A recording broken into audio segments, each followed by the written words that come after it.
जोधपुर स्थित बावड़ियों के किस्से स्थानीय लोगों में बहुत मशहूर है। यहाँ पानी की बावड़ियां हैं जिनमें एक के बारे में कहा जाता है कि भूत ने बनवाया था।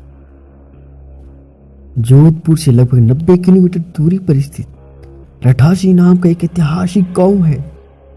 मारवाड़ के इतिहास पर नजर डालें तो यह ज्ञात होता है कि जब जोधपुर में रहने वाले राजपूतों की जम्मुआवत शाखा का विभाजन हुआ तो उनमें से एक अलग हुए एक दल ने कापरडा गांव में रहना शुरू किया।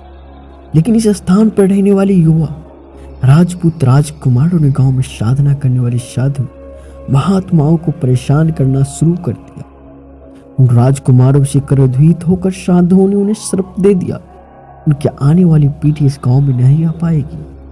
साधुओं के श्राप की बात जब राजकुमारों ने अपने घर में बताई तो सभी भयभीत हो गए और उस गांव को छोड़कर चले गए। इस गांव को छोड़कर वह जिस गांव में रहने के लिए गए उस गांव का नाम है रठासी गांव। यह जोधपुर से 90 किलोमीटर दूर पर स्थित है, एक ऐतिहासिक गांव है।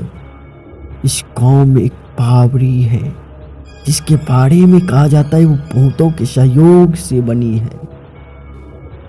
उस बावड़ी को बनाने में भूत प्रेतों ने गांव वालों की सहायता की थी।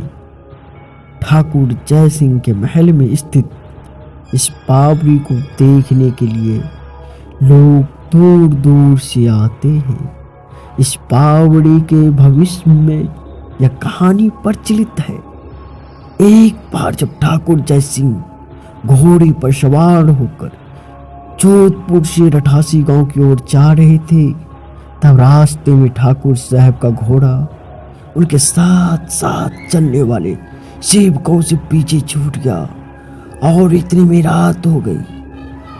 राजा का घोड़ा काफी थक चुका था और उसे बहुत प्यास लगी थी। रास्ते में एक तालाब को देखकर ठाकुर जय सिंह अपने घोड़े को पानी पिलाने लगे। आधी रात की समय थी।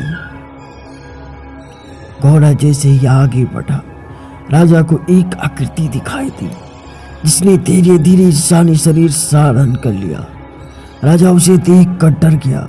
उस प्रेत ने राजा को कहा, मुझे प्यास लगी है लेकिन श्राप के कारण मैं इस कुएं का पानी नहीं पी सकता। राजा ने उस प्रेत को पानी पिलाया और राजा की दयालुता देखकर प्रेत ने उसे कहा कि वह जो भी मांगेगा वह उसे पूरी कर देगा।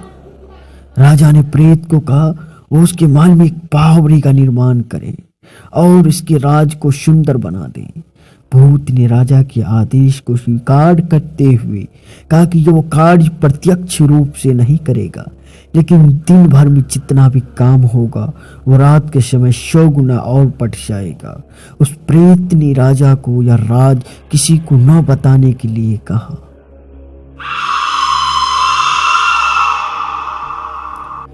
इस घटना के 2 दिन बाद ही महल और बावड़ी की इमारतें बनने लगी। रात में पत्थर ठोकने की रहस्य में आवाज आने लगी।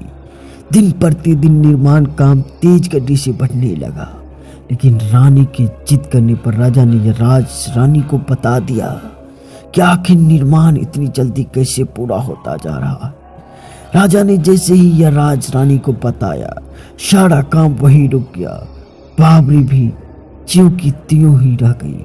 इस घटना के बाद किसी ने उस बावड़ी को बनाने की कोशिश नहीं की।